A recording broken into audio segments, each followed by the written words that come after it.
Welcome, everyone. My name is Bongs, and this is your favorite podcast, Spaza Chats. I'm with Mama Duna and Pio today. What do you guys want to say? Just a quick hello. What's up? Anything? What's up, good people? Another week, another Spaza Chats. We on this. Come on. No, I feel like nothing more to add after that, guys. Your girl Mama Duna is in the house with the peoples. Yes. There's Spaza at the corner. Hey. Okay. Chat it up. All right. Thank you. I was about to say, what's wrong? The energy is a bit low today. Come on, guys. We're at the corner store. Hey? We're here to just, talk and... Oh, guys, do you guys need like a shaking exercise or something just to relax? Now you want to take us back to high school where they were like, stand up. And then lift your arms up and we go. Yes. Oh, yeah, it's to get the blood flowing. Yeah. I didn't go to that one. It's Model C. But anyway. Model C. Okay. What do they do at Model C schools like? To wake you up, guys. What do you mean? What do they do? We think you went to a Model C. Fall a line and then hold each other. And we're like, why? This is like more like hold each other. No. You have to like hold on each the other's shoulders. Yes. Oh my god, I did do that. Exactly. I remember that. Exactly. Why? Wait, why are you holding people's shoulders now? I'm confused. So that there's enough space between you and the person in front of you. For what? Plugged in. When you're lining up, lining up for what? Can't you know which school did you go to? Model C's, they don't know this thing. No, yeah. where they're shoving each other. If we're lining up at the tuck shop, it was war, Vele, and you knew Uguti. So Model C schools were not organized as they portray them out to be, eh? Yeah. Wait, I'm the one who went to Model C. You're the Model C child here who's told to put your hands up in the sky, stretch out a little bit, warm it up. Like the Model C. Amen. I love how you're both accusing each other of going to a Model C school. What is wrong with a Model C school, guys? There's nothing wrong. Nothing wrong with it, right? If your parents have the dough, why not, Yeah. Parents have the dough, take the child to Model C schools. If not, I will still go to public, Okay. Public is still okay. We will find our way somewhere, somehow. We'll meet each other there. Yeah. All right. Cool. What about you, Lulu? Did you go to a Model C school? Or yes, what's a Model C what was school? It? You're the one who said it. You can't say it and then be shook. I'm asking. No, his vibe was giving private, something bougie school. Okay. With the stand up. But which one is a Model C? I'm interested in your school, wherever you went, Lulu. What was the experience like? Was everybody respectful or not? Respectful? Like to the teachers and stuff? Nelly Shapua kind of thing or not? No, we got smacked, Shem. No, we got smacked proper. And it was one of them ones where you'll be there waiting for your lashes, like flinching, waiting, Okay. No. And then I came to Australia and there was none of that. There was none of that. Here the children told the teacher live. Fuck off, Mrs. Banban. Wow. Yeah.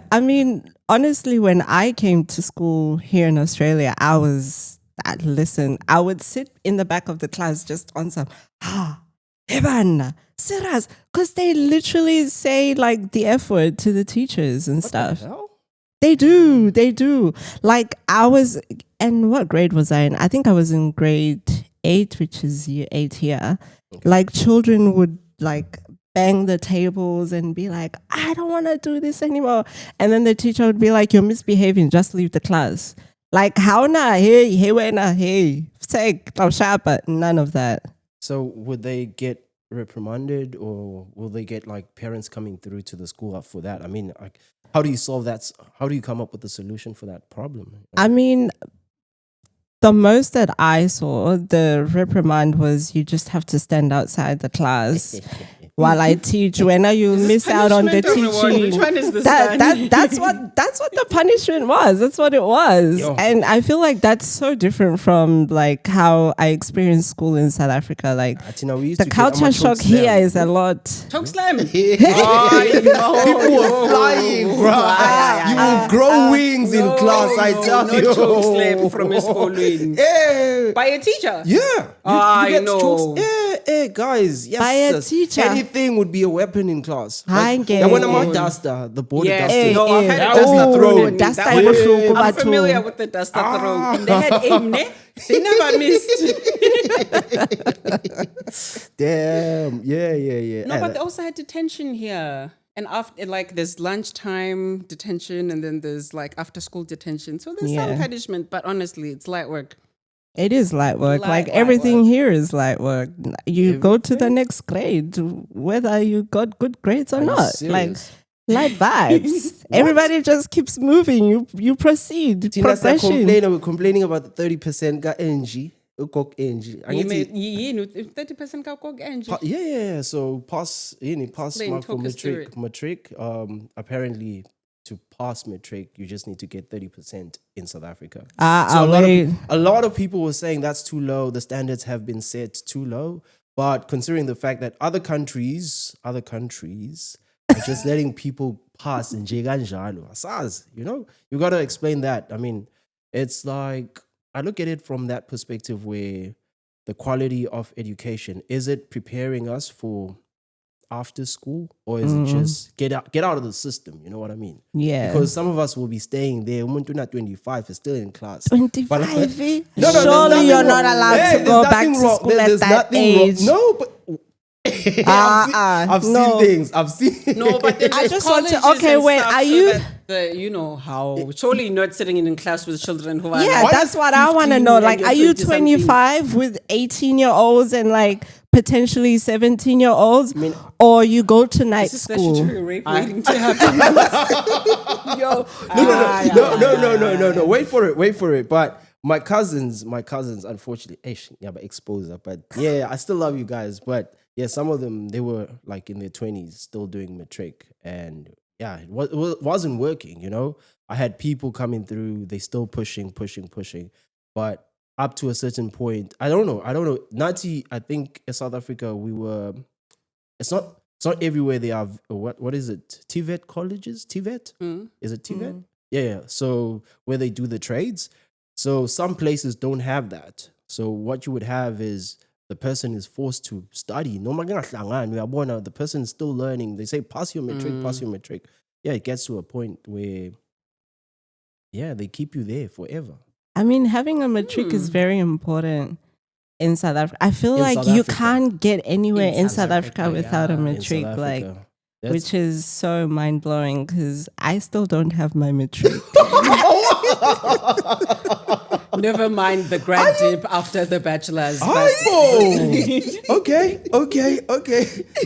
You see, that's what we need. We need reforms where we sort of move away from that point where you're keeping a person in the system just for the sake of metric. And also what I realize is we're putting too much emphasis on people getting degrees, whereas people should be moving into trades and just getting jobs out there.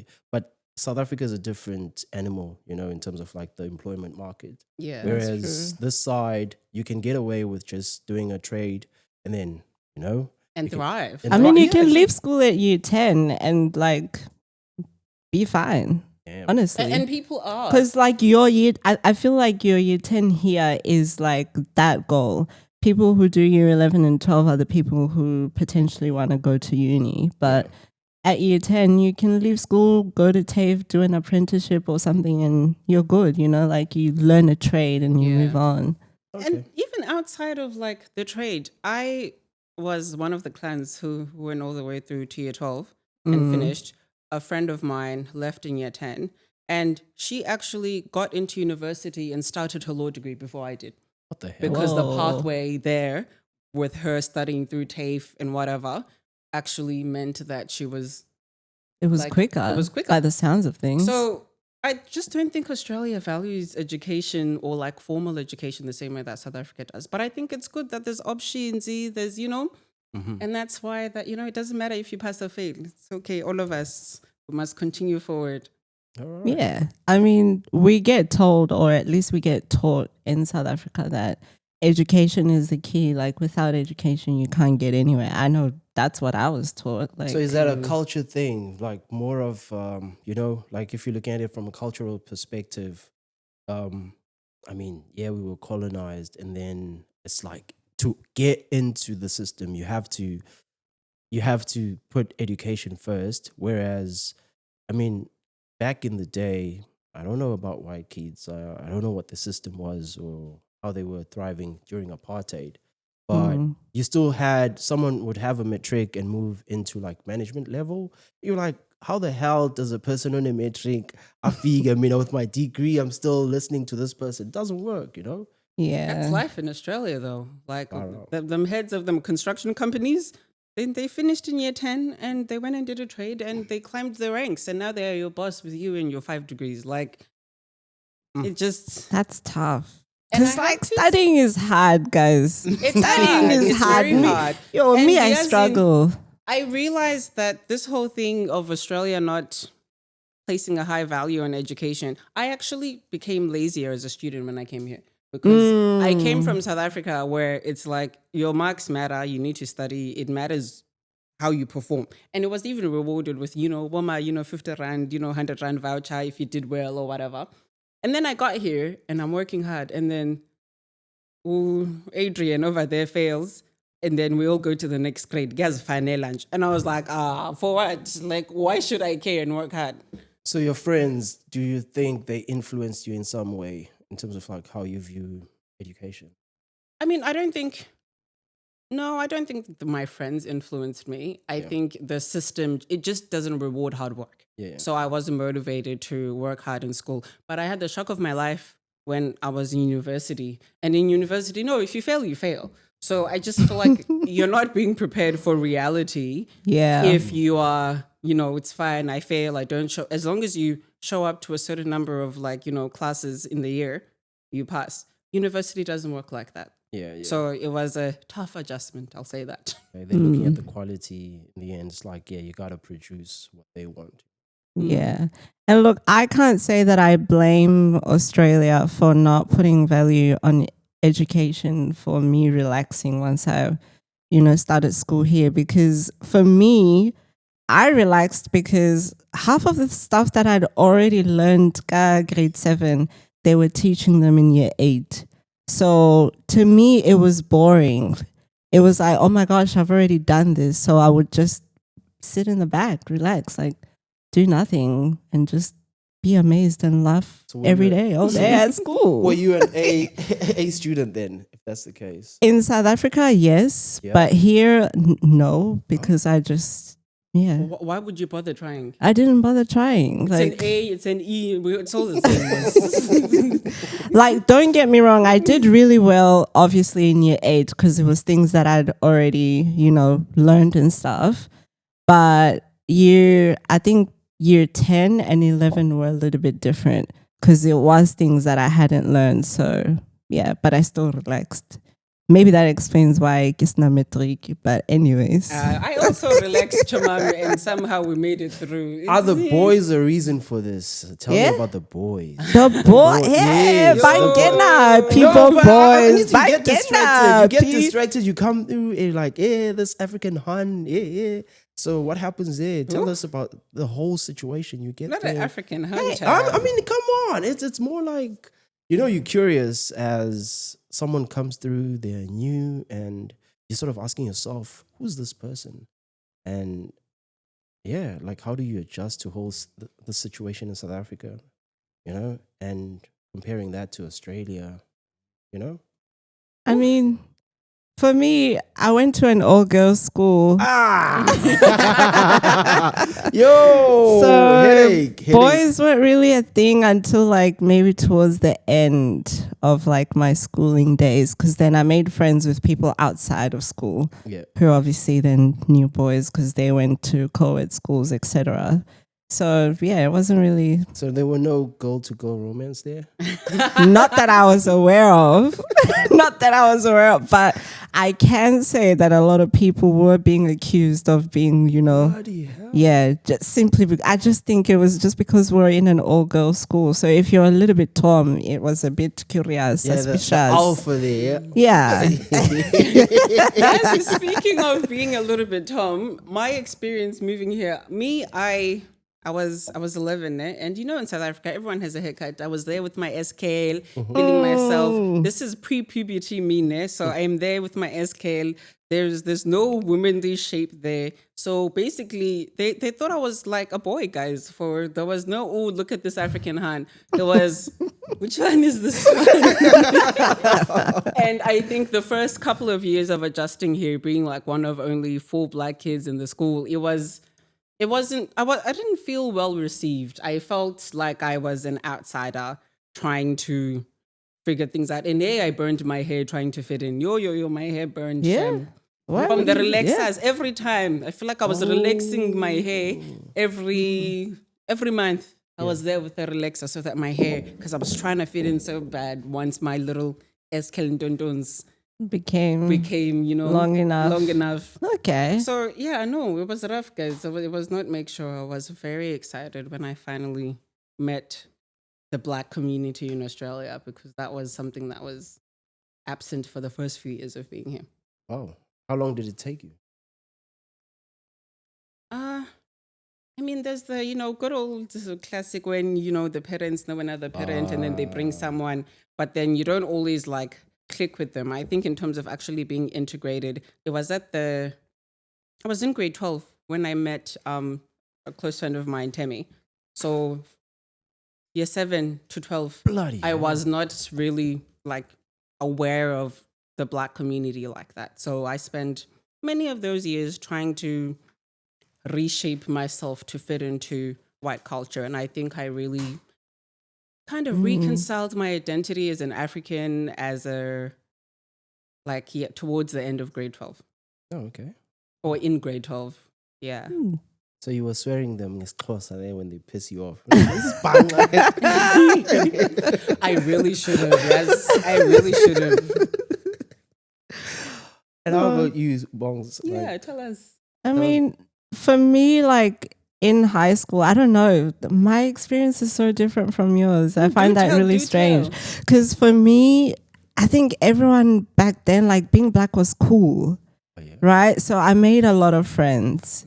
And like, I feel like I was able to be friends with like all the different, I suppose, ethnicities. Like I was friends with all the Asians, the smart Asians, the cool Asians. I was friends with all the islanders. I was really like close friends with all the islanders. But ultimately, like, I just think being Black for me at the time, it was just really cool because like, I think the like music and everything at the time, everyone was like listening. Well, I think that's just an Australian thing. Like we really here, they really focus on the American culture. Yeah. And so like, the music back then, we're listening to T-Pain, all that. So that was really cool at the time. And just because I was Black, it seemed like I knew everything about the American culture, even though I didn't. So yeah, like for me, it was very different. Like I didn't feel like I had to change anything about myself or like try to fit in. I just felt like everyone just wanted me to like, tell them about the culture and push the culture to them. And I was like, culture. Yeah. And look, I am embarrassed to say that I think I wore that too hard because I was listening to Snoop Dogg, and back then, like, the Crips and the Bloods, I knew nothing about it, but I participated in it. I participated in it so hard. That's really funny because I think I was criticized for not being Black enough. I remember there was a girl who was being Black enough. That Model C background. It's coming. Yes. It's not the Model C. It's because I was not like into American things, and they expect like that's what the standard of Black was. And there was a friend of mine who could rap what was the song? Chris Brown, Busta Rhymes, and forgot who. Look at Me Now. And Chris Brown. Yeah. And she learned she could rap that whole thing from the beginning to the end. And and it was like, because me, like, rap has never been my thing. Like it's just not. And that's how she was Blacker than me as a Middle Eastern girl. And I was just like, all right. I mean, but now I know Now I can tell you that stuff from beginning to end Oh, because did I you had to learn be it? like, I at least What to be changed? black enough, Mos. I had to be black, Mos. Because my black card was being, was being questioned. You've But been no, questioned man, like, how black are you? Yeah. I'm glad you I had a feel more like positive experience, hey? It sounds maybe like it the was blackness easier for welcome and me. celebrated. Yeah, I think it probably was easier for me because I did grow up listening to hip hop and rap. Right. Yeah, shout out to my big bro. Wherever he is. But I mean, just going back to, you've asked us what our experience was like, boys and nanny. What was your experience like coming here? I recently arrived. You just arrived. So yeah, the adaptation is very different for myself. Found that, you sort of get that shell shock. Okay, what's going on? You find all kinds of girls, and South Africa. Well, I'm from Ekasi, so it's very black dominated. You're meeting a lot of black girls. So Lana, suddenly, the amount of white girls all over the place, you're like, damn. And then you hardly ever see black people. The only time you see a black person, you're like, hey, bro, ubuya pia. But can I say there's more black people now? Like when I moved here, Are you serious? I could go months, the whole year without seeing another black person. But now I know during the week, maybe I'll see 2 or 3 black people, you know, like there's so much more black people. You walk by a black person in the street now. You're saying you don't see them much? No. But no, I think it depends on the area that you actually living in. Yes. Yeah, because I know a lot of black people will stay closer to western side of Sydney. Yeah. So when I arrived, I was living in Cogra, which is not bad. Oh my Yeah, days, but the it's Shire. Welcome closer to the Shire. Yeah. So imagine you're arriving, you're walking. When you're walking, you're going to, like, you get inside a train and you're the only black person. You're like, it becomes a bit of a problem. You're like, am I in the right space? Are they looking at me? Because you do become a little bit paranoid. You're just like, what the hell, guys? What's going on? But yeah, going back to the topic of dating, you sort of want to explore. You want to explore different kinds. I think So many questions. It's just like people giving you those plenty of options, and then you have to decide, I want to go Latina. Not. You guys heard him. He said Latinas. No, because there's no Latinas in South Africa. Where you get this? Yes, you must try the ones you've not tried first. When I feel me, I support that one. Rainbow Nation Australia. Exactly. You try Aussie. You're like, okay, but hey, it's very different. It's very different. Like the expectations as well. You find that it's different. Like the roles as well. It's not like, ubani, what do they call them? Yebo baba. You don't get that. You don't get yebo baba. There's hardly any, I'm going to sub. Nah. The girls here will show you flames. You should know your story. Is that the same for like all cultures, or are you saying that the black women here? No. It's just a woman thing. In Australia. Yeah, it's a woman thing. It's more like they are independent, so you don't have that power imbalance that you would normally find in South Africa, right? So Yebo Baba is a product of power imbalance. Yeah, I think so. And cultural, like the cultural norms. Okay, yeah. That's part of the reason why. Like if I were to go to a rural KZN, I expect. No. Yebo Baba is a common thing. It's a common thing. If you're at a macros and you put the groceries, you're the head of the house, But once you come here, you can't be like, I'm the head of the house. Probably she's getting paid more than you. So that's another story, And they, they go deep on those pockets, You got to be willing to spend. It's a problem. Why is it a a problem? Pandemic. It's a pandemic. Why? Why is it a problem? Why? You don't want to spend? What's going on? No. Yes, I don't want to spend. I want it to be more or less equal. At least meet me halfway. If you know I'm a laborer, I'm working hard, why do you have to go to my pockets and take my money? You know, when a wife, do you want to disturb whoever she is from her peace and come into her life for free? You want to come to her life for free? It's a two-way thing. It's a two-way thing. It's not like I only want to. You saying yes. Why are you saying yes? You can see this guy's working hard. Yeah.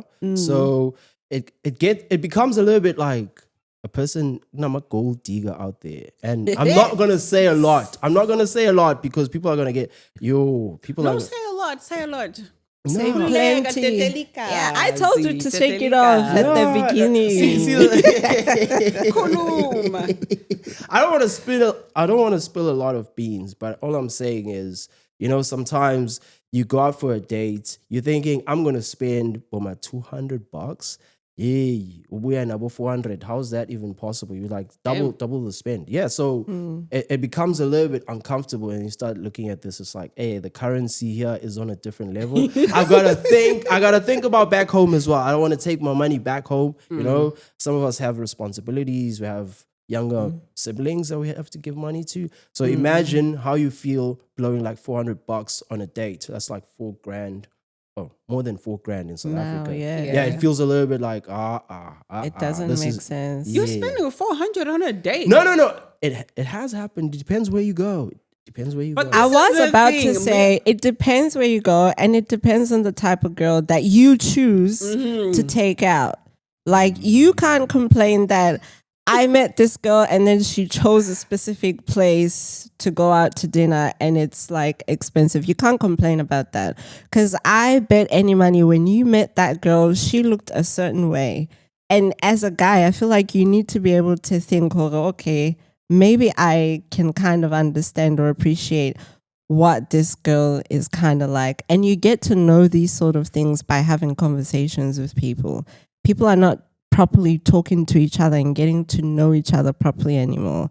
If they actually sit down and, talk, engage, even like, phone calls before you go out on a date or whatever, get to know each other, you'll get a good idea of, if I take this girl out on a date, am I going to spend the 400 or not? But when you arrive, you don't know the places. You don't know what place is expensive. You're just like, we're going to the city. It's a date in the city. Okay, I'm just thinking, it's the city. But you're going to a meat and wine co there. It's like, then the bill comes. You're like, what the fuck is this? What did I get myself into?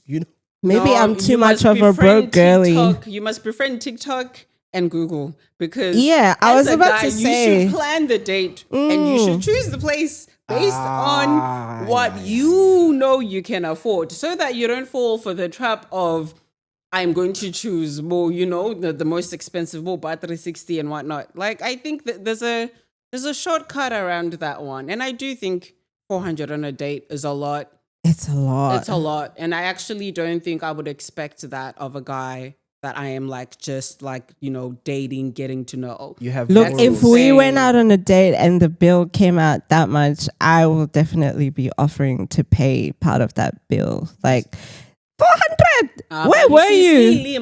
Where were you? The girlies are having their 400. No. The girlies are being taken out on expensive dates. When are you offering to pay for half? I would pay for half. That's a lot. Telling you what men are willing to do out there. What laborers he's saying are willing to do out there. No, when are you want to pay half? For the advice. No. I'm gonna live my soft girl life. I'm not selling out here. I'm not selling out. Yo, you want to say something? I actually think $400, like if you really are having a good time and you end up staying longer and you start ordering like cocktails and stuff like that, you are more likely to just blow that 400 before you even notice it. Very easily. Drinks are expensive. Drinks are expensive. Yeah, no, drinks are expensive. Go tell the story, please. What happened? No, I don't think I'll tell the story with enough justice. Come on. Drinks are expensive. But let's talk about how expensive drinks are with the perspective of, like, in South Africa, like when I go home, I'm so happy because I'm like, I can drink as much as I want. I can drink everything, right? Exchange rates. But here it's like, you can't go out to a club here and expect to buy bottles. Yeah. No. because that will break you. Yeah, people back They will there. cost Do 3 you times guys- the amount that they cost. And you know damn well I've seen this at Dan Murphy's for like a quarter of the price. Yeah. Nah, I can't. Mm-mm. So like, I don't know, like the culture here in terms of like, all these things that we do, like dating, going out and stuff, it's obviously more expensive. Do you think that's what makes dating here harder? No, man. The men here are just. I think dating here is harder because remember that complacency thing that we spoke about earlier in terms of schooling. Yeah. Oh yeah. I think there is something that happens yes. to men who grow up in a society that has that kind of vibe. But I want to ask actually, because he said he just arrived. Like back home, I'm just walking down the street. There's no way I'm walking down the street without several men trying to have a chat with me. Yeah. But here in Australia, it's like, I'm invincible. Like they don't notice. Nobody's approaching. Nobody's coming to you at the bar. Nobody's like trying to holler at you like, hey, let me talk to you one time. Like, but back home, OCA, like, do you think the laws have anything to do with that? The laws? They went up like Yeah, this. look. Aye. No. See, the thing is, here, the laws are very, very different, Like, for instance, you go to someone and then it's considered harassment. Yeah, simple things like that. If I'm just like, hello, and you're just maybe not responding, you never know who's going to react in a very bad way. No, but saying hello is not harassment, guys. Man, no. I suppose there's an angle that you can take. You can be like, it can be like catcalling, which is not welcome, like, hey, let me talk to you, like being aggressive about it. That's not cute. That's not welcome. Yeah. But Africa, like walking up to a woman and, saying hi, like, I really like you. I really vibe, with you. Do you mind if I talk to you for a second? I think that's fine. It is fine. That's and not harassment. if the girl is like, no, like I don't want to talk or whatever, then you stop talking to her. That's not harassment. Yeah, it's really not. But you have to remember, there's a guy ego. I've heard this. There's an ego there because it's just like you're harming my ego. I went to you, I was feeling you, and here you are dismissing it. Like, how dare you dismiss me? And this is how it kind of. But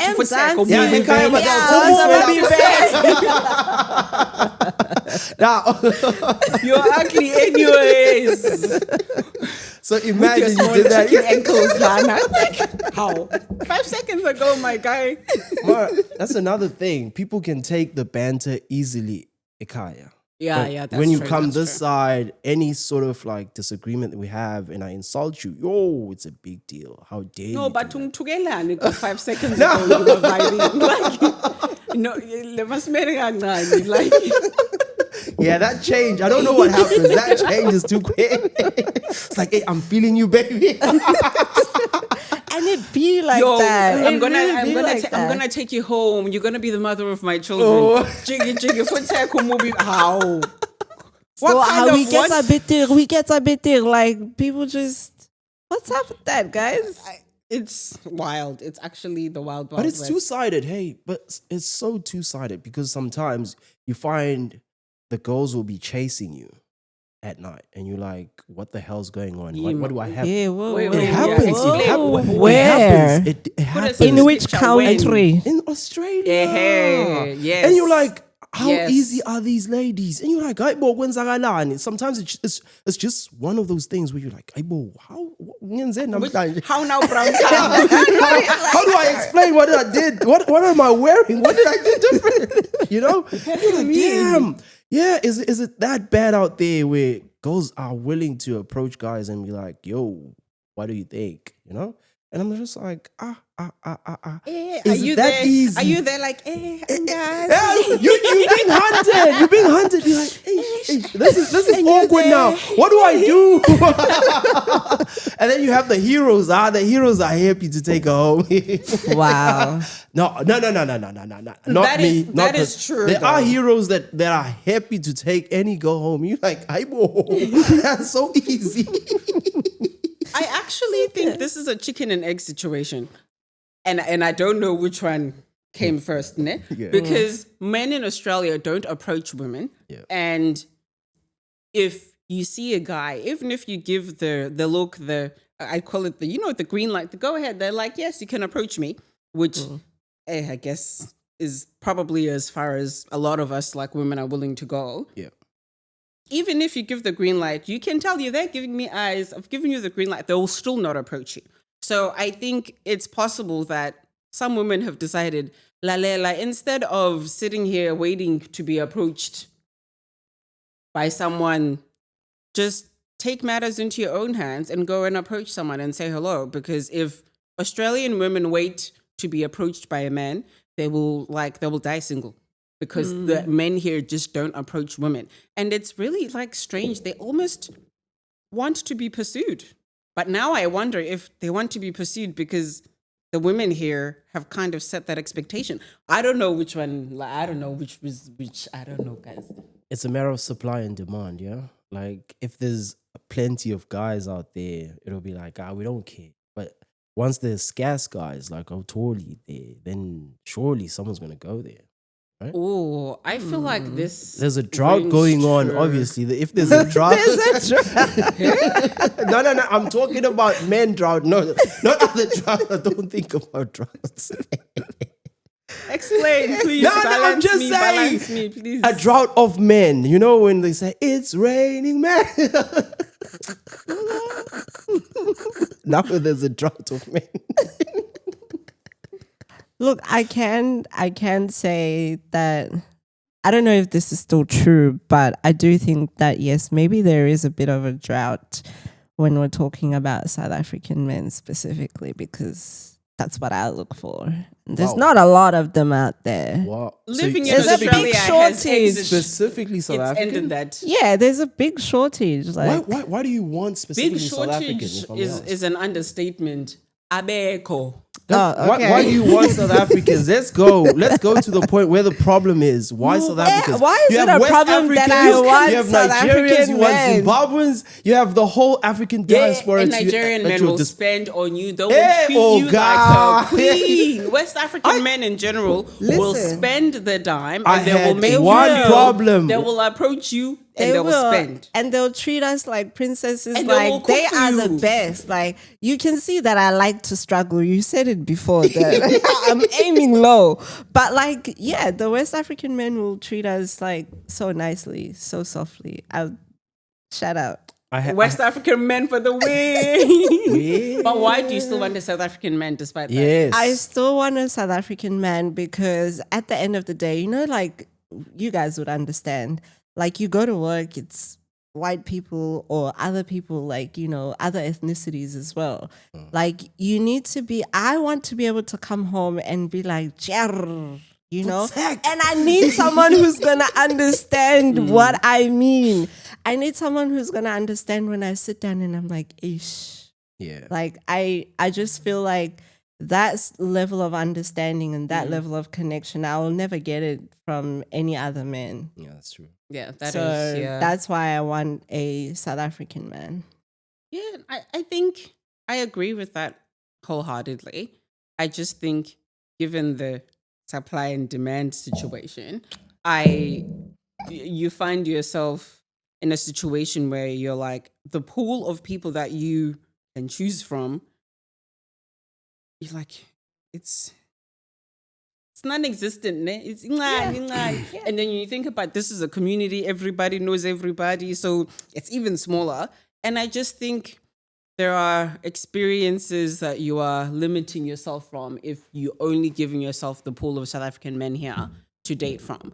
And that's why I think I am a lot more open-minded now. And I've realized that I think an understanding of culture, even if it's not the same culture, and a respect for culture is what I look for now, rather than specifically my culture as a South African. So Yeah.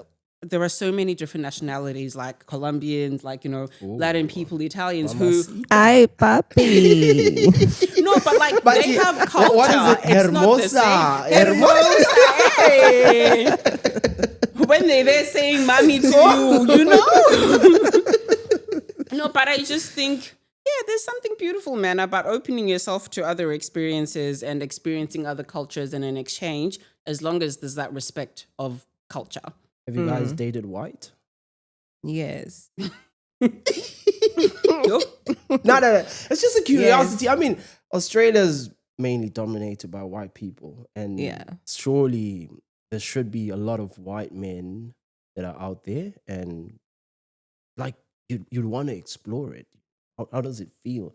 And how were you received if you made it to the stage of seeing the family, Ooh, wait, define date and define white.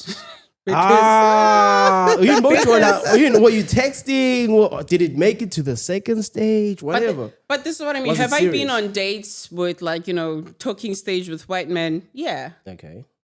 But then also, like, define white, because a lot of South Africans think if you're not black, you're white. And I think being in Australia, there's a lot more nuance in that. Yeah. And people don't identify as white. And I know there's like a Spanish person I've talked to who would be so hurt if I called him white. Yeah. Like, Okay. So I'm like, I get what's it. white? I get it. Okay, so should I look at skin color or what? How do I don't know. I want to refine this question, but I don't want to make it sound like a Caucasian. Yeah, let's put I've it never at been with like a Mlungulu from the Mount of Caucasus, the kind that have no culture, the original colonizers. I've never. My original. No, I'm lying. What the hell? No, but like you see what I mean, like the white ish. Of British origin, Let me just stop talking. Of British origin, like British. Or Never mind, I Dutch take in that our back. case. I'm gonna be quiet now. Bongs? Yes, I have dated a white man. How did you find that? It was nice. It was fun. I felt like a Do princess. they treat you well? Like They I see do. a lot of like white relationships. They go with flowers. They go out of Yes. yeah. South African men need to step up, guys, because even West African men do that. Like, that's not. God. There was okay. You know what? Actually, I'm gonna stand up for South Africans. a South African man here. Hey, Yeah. Please. Can I I just- clarify?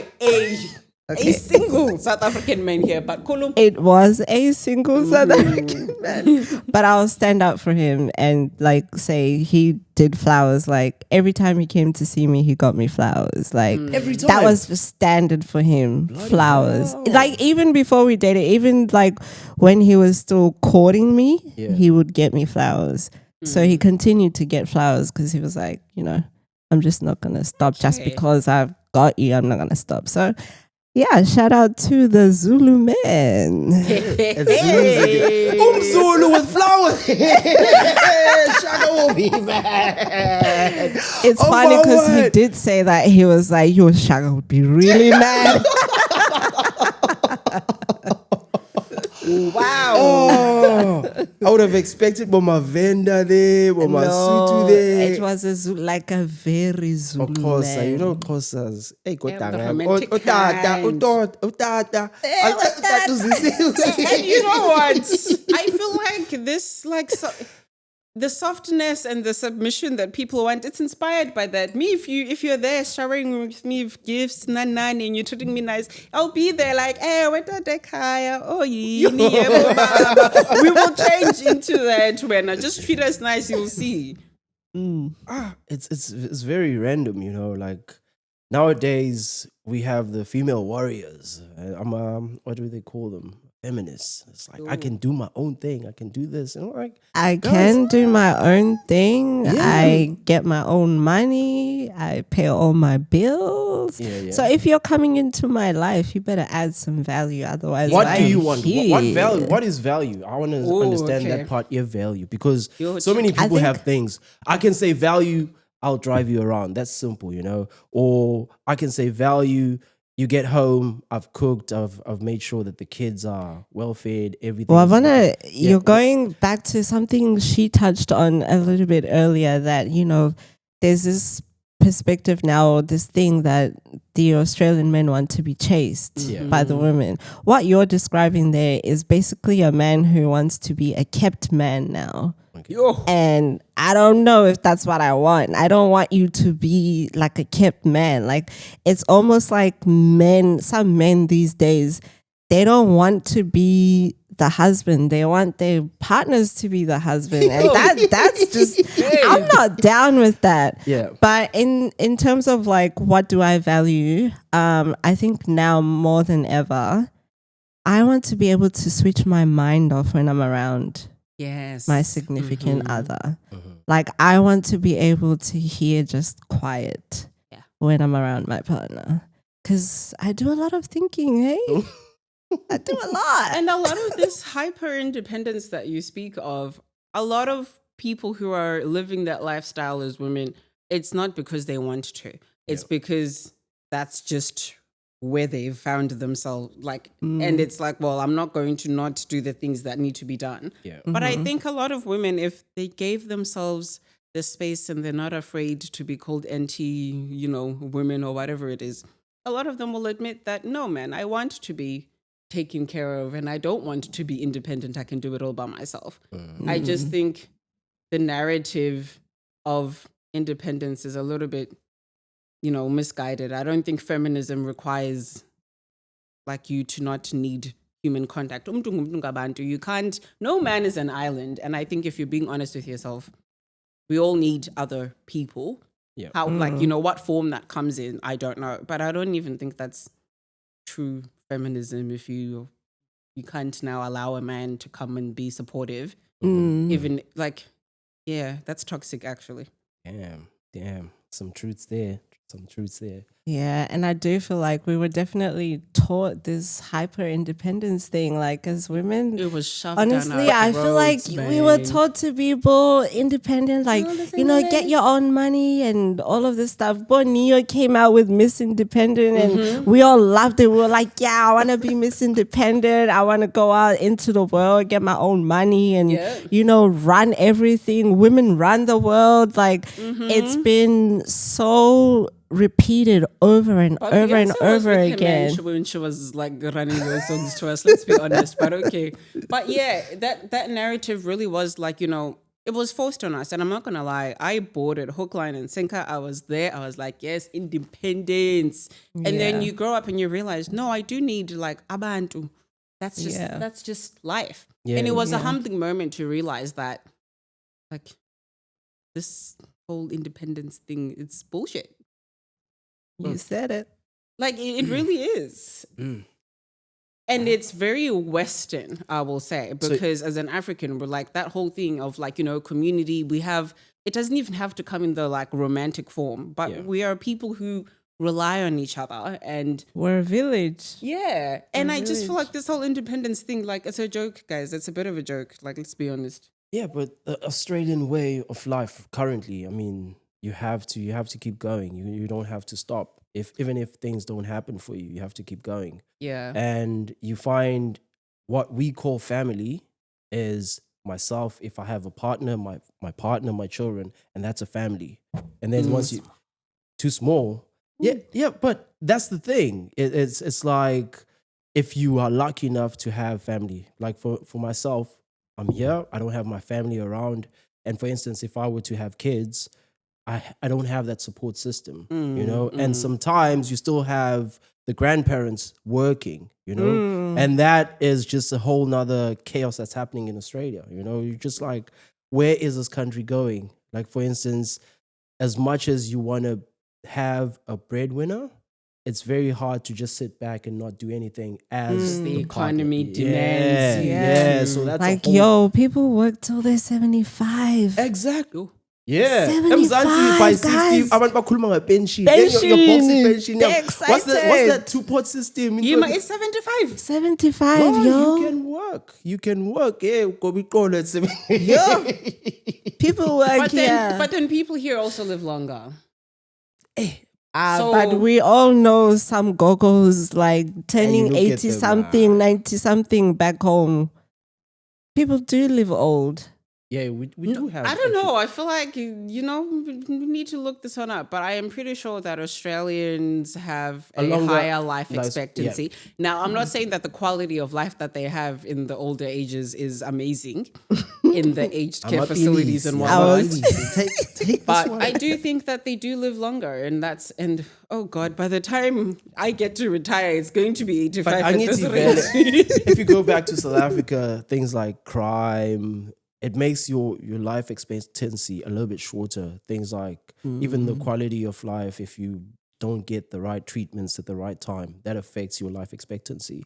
So those are factors that are contributing to the problems probably. But if you go back to the rural areas, you still find people that will live. Like my great-grandmother, she was like 114.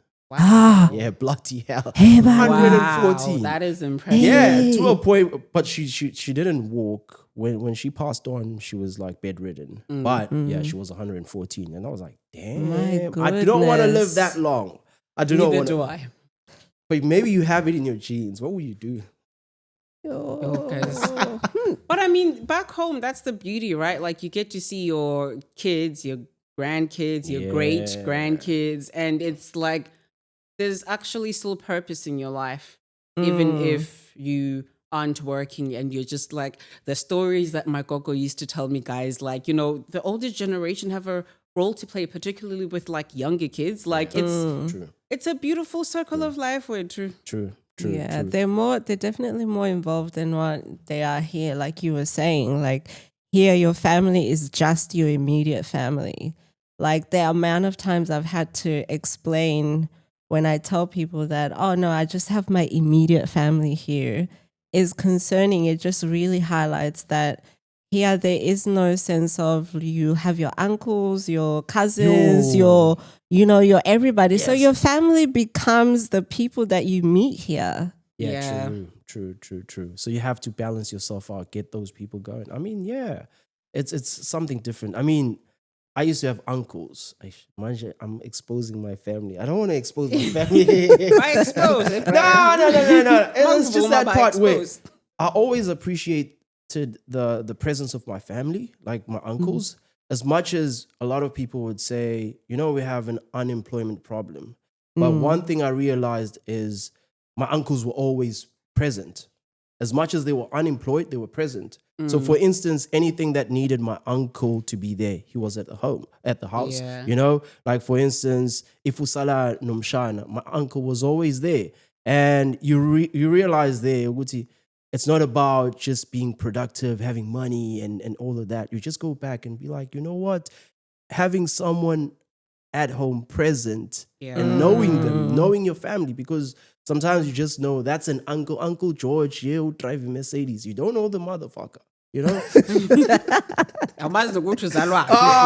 motherfucker, you don't know his mannerisms, My uncles used to be the craziest people. Like, they were, it was like you have a brother, but you still had that part. It's okay, this is my uncle. Yeah. He was always there, like, when I am, amankazana, those type of things, advice from the uncles, even when you're growing up, how to go for girls, that was really, really something that I do miss about my uncles, to be honest. And then you get here, the uncles. When did you meet your first South African here? I was lucky actually, because I came into South Africans and then it was easy to meet other South Africans. And it's just like, hey, and then it just spreads and then you're meeting for Amaprai. That was cool actually. Oh, that's nice. It wasn't as difficult to adjust because I already had a friend around. So it wasn't as bad. Okay. But, yeah. Starting from a clean slate. Yeah, no. I've had that where I was in Saudi, had nobody there. Shit, that was crazy, bro. That was crazy. You actually realize people that come on their own, they are very, very brave. Those people are very brave just to say, I'm coming into this new country. I don't know anyone. And you have to rely on whether you're getting your workmates to show you around. Yeah. You'll tolerate them for however long you need to. Yeah, and then some people will live in white areas because the workmates. Does someone want to share a personal story about this shit? There's a latte line in Sydney. What's that? A latte line. So basically, Bati, on the other side of the latte line is where the rich people are. Okay. And then on the other side of the latte line is the lesser. I wouldn't say poor because middle class. Is the middle other class. side the northern beaches by any So they chance? split the northern beaches, Yeah. and they split some of the eastern suburbs into Okay. the other side of the latte line. Hey, So once you man. go to Bondi, Even that side, Bagetan. yeah. Oh, That's guys, wild. yeah. I'm new in the country, but I'm telling you about your country. Hey, it's not my country. It's not my country. Okay. You just want to be South African. It's all right. But I just found this very, very interesting. It's okay. On the other side, like Upper Western Sydney, that would be considered the other side of the latte line, And what's the other word for it? The red rooster. Wherever there's a red rooster, have you heard about that? Wherever there's a red rooster, it's likely a lesser moneyed population. Let me tell you why we don't know about it, because there's a red rooster village where I live. It's so normal. It's so normal, like, to have red roosters. And then I was like, this is very interesting because with the suburbs up north, they don't want anyone to come in and feed them junk. So Tina, we're always busy. We're working hard. We're like, let me go to McDonald's. Grab a Big Mac. I don't know McDonald's menu, guys. I'm such a fitness freak. But yeah, I'm a Big Mac and stuff like that. And you realize this is structured. It's not just a mistake. I think there was a McDonald's that was about to be built. What's this? Is it Crow's Nest? I can't remember, but it's in the northern beaches. And they protested it. They were like, no, we don't want a 24-hour McDonald's there simply because it's unhealthy. It's going to have foot traffic, a lot of noise. So they just want that silence. And I was like, damn, this is a different level. This is a whole different level, But yeah, it's crazy, interesting stuff about Sydney. That's crazy. Okay, so from that then, do you guys have any recommendations of any new South Africans out there here in Australia? Where do you turn them to come and meet their people, come and meet us? I mean, we've already said we live on this side. There's a lot of red roosters where I live.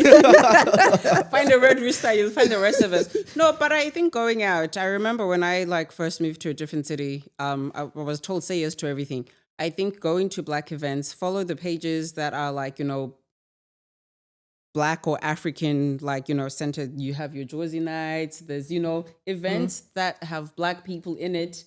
Yeah. That's where you're going to meet your people. If there is a South African artist or whatever coming through Cairo, go it's to fine. that. Even if you don't like Cairo's music, go, because you know that you're going to meet Somebody people who are from the same country, and you can connect outside of work. So, but if I was wearing like this, wouldn't you recognize me as a number one? Yeah, I feel like that one's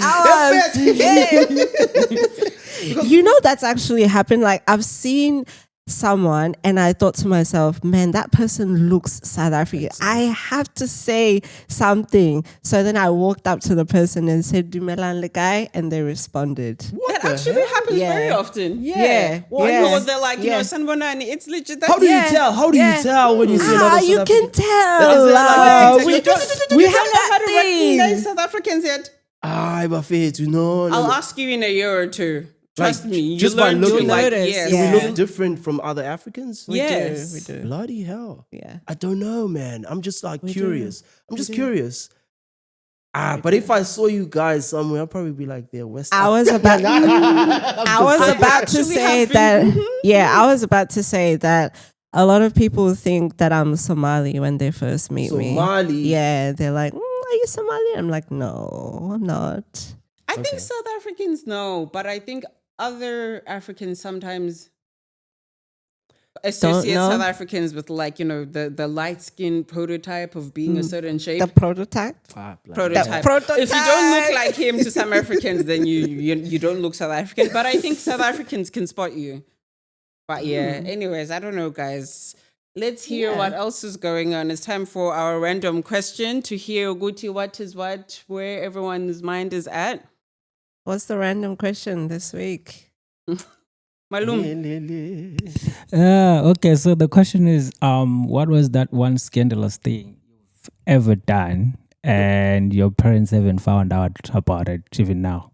Yo. Scandalous thing, the parents Don't know don't about know. Yo. Don't know. Anybody? Yes, Mia was such a straight and narrow child. Not sex I related, wasn't right? ready. If you want to can come be. clean about your sex, But If how that's do what you it go is, to your it parents and can be like, be. how do you go to your parents and be like, I just had a BJ, yeah? Okay. You don't. No. Yeah, I'm just saying. You I'm don't, just you saying. don't. Yeah. So, ish. is that scandalous though? Mm, Oh, well, yeah, if it's a private thing, it's not necessarily scandalous.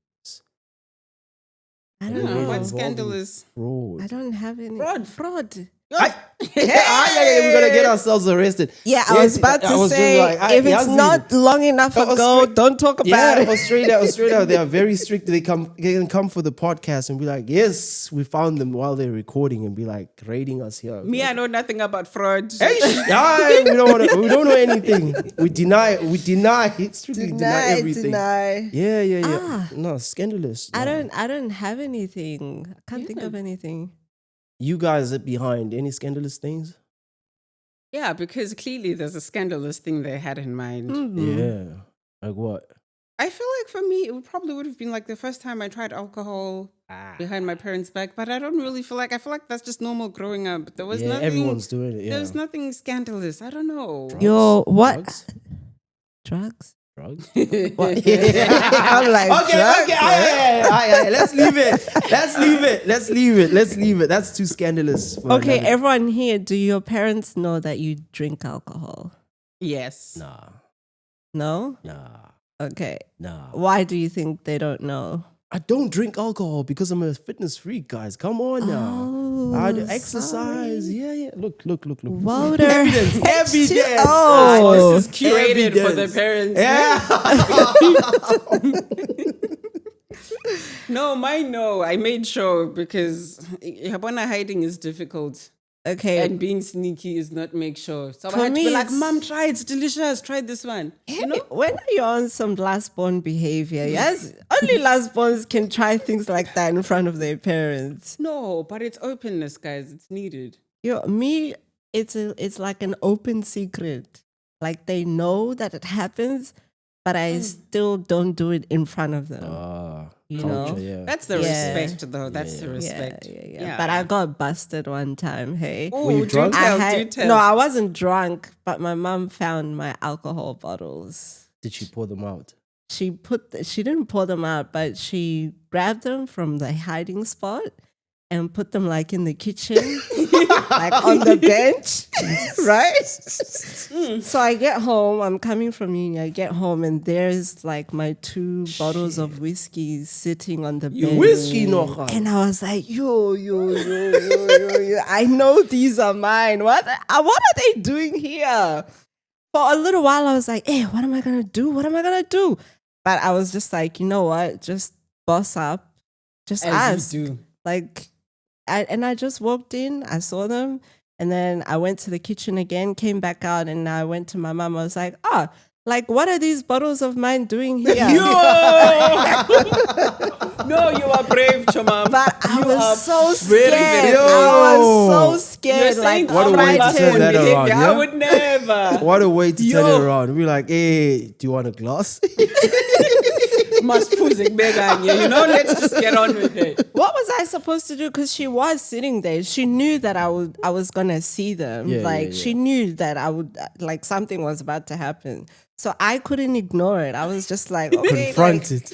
what are they doing I know here? your mom. Nah, I know she's a real one. She's a real one. Real OG.